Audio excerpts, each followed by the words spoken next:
Yesterday, we told you about 12 American soldiers who are facing charges over a secret kill team that allegedly blew up and shot Afghan civilians at random and then collected their fingers as trophies.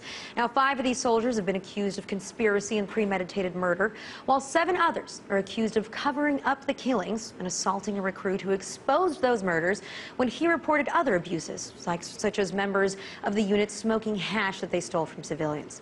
Now, if these charges hold true and the 5 men accused are convicted, they face the death penalty or life in prison. This is one of the most serious accusations of war crimes to emerge from the war in Afghanistan. And the story gets even worse, as the father of one of these accused soldiers claims that he tried nearly half a dozen times to pass an urgent message from his son to the Army that these killings were going on. Now, earlier, I caught up with Major Eric Montalvo, military defense attorney, who's representing one of these 5 soldiers, Adam Winfield. He's the one who made the calls to his father, asking him to report those events. So I first asked Eric how it is that his client has become one of the 5 accused of murder, if he indeed reach out to help to stop this from happening. We need to give the story a little context. What happens is Sergeant Gibbs, who is the senior man accused in this case, there are 5 co-accused, comes from Iraq. And it's our understanding that he was doing these same things in Iraq before he got to Afghanistan. Once he doing things like murdering civilians, taking their body parts and collecting them? That's correct. So he then moves to Afghanistan and reestablishes his template of, terror, if you will, and starts enlisting people that are like-minded and continues to execute the same plan and atrocity. Along the way, he discerns some people may not be on board with him, so in order to protect himself, he wants to bring them in to get their hands essentially dirty so that they are less likely to rat on him. And so Winfield, after murder 1, there are 3 murders implicated, reaches out to his dad. He wasn't there for the first murder, but he finds out about it, and then immediately reaches out to his father for help. His father. Why is it that he reached out to his father? Why didn't he himself go to his commanders to report these actions? Because he was scared for his life.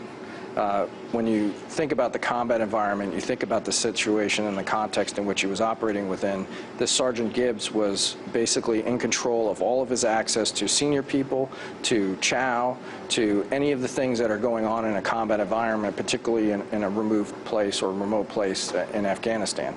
So he just didn't have the ability to walk down the street and say, hey, sir, I've got a problem. And then it's his word against the sergeant's word because he wasn't there. So if it comes out that he doesn't know what he's talking about, he puts himself in extreme peril at that point. Now, this Sergeant Gibbs, I have a quick question. I mean, to you, is he, you were saying before that the evidence is all there for this man to be convicted here, but is he a bad seed, or is this something that is just part of this military environment? I mean, one of the quotes that I found, really hard to listen to from your client when he apparently spoke to his parents was that he said that there are no good men left here. And, so is this something that has to do with, I don't know, long drawn-out wars and the fact that, morale is falling amongst these troops, or is it just this one bad guy that, took other people under his wing? Well, I think that you can look at 3 levels of issue here. One level is the institutional army, not accounting for the systems and mechanisms that would identify problems along the way. The failure to follow up on the report, the failure to investigate, the failure to identify mental health issues. I mean, so you have an institutional problem.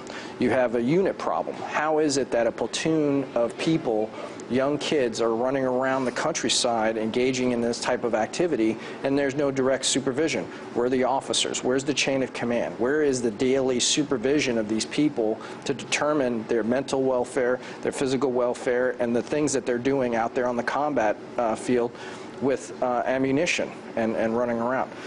Then you have the individual issues of, long-term deployments, what they've been exposed to, and how they got to the point that they arrived.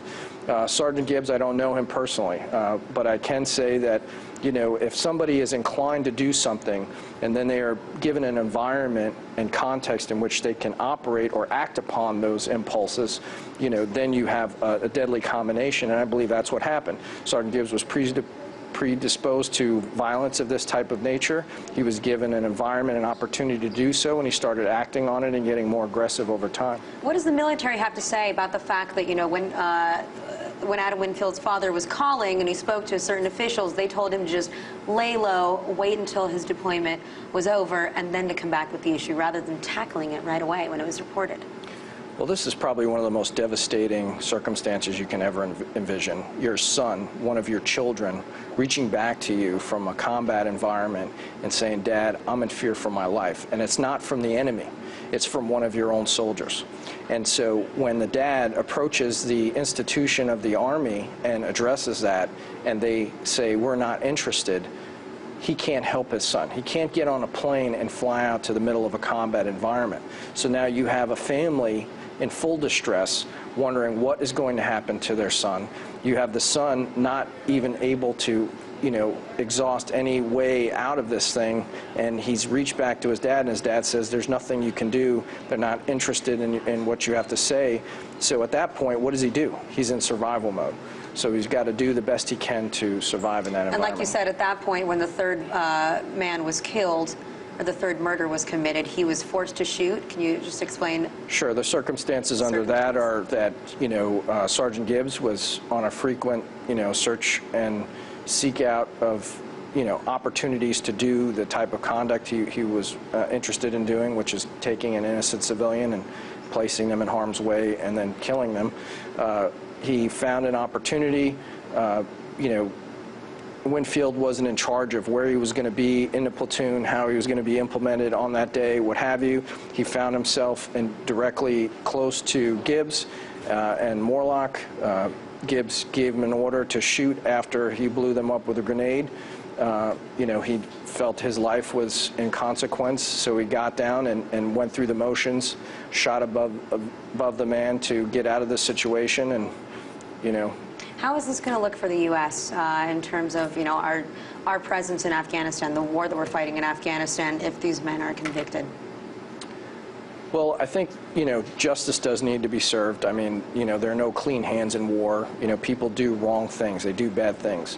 What bothers me most about this particular case is that the U.S. military has had some hard lessons learned in recent years.